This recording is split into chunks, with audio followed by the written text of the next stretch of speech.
Remontlari bilan tayyor kvartiramiz $1240 dan chiqyapti Olmazor Cityda.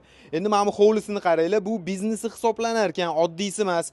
Hovliga umuman mashina kirmaydi. Bolalar o'ynash uchun maydonchali, bog'li juda chiroyli qilib qo'yilgan ekan. Buni parkovkasi yer ostida qilingan ekan. Kelinglar endi xonadonimizni ko'rsatamiz.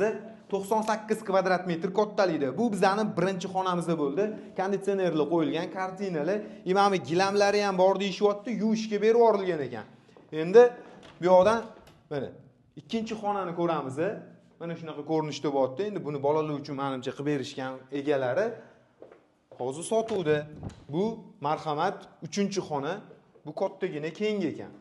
Va buni yonginasida rakvina, unitaz, bu yoq tarafda vannasi, mana bitta polkalar ham qilingan ekan. Umumiy bu sanuzul bo'lsa, oshxonasini ko'ramiz.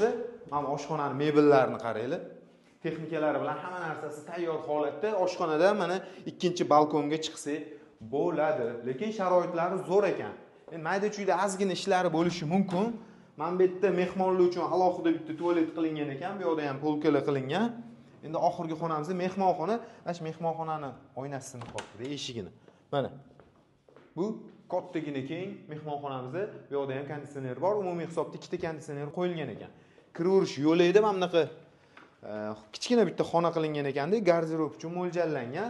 Bu yoqdan bo'lsa kiraverish eshigi, domofonlar hammasi bor.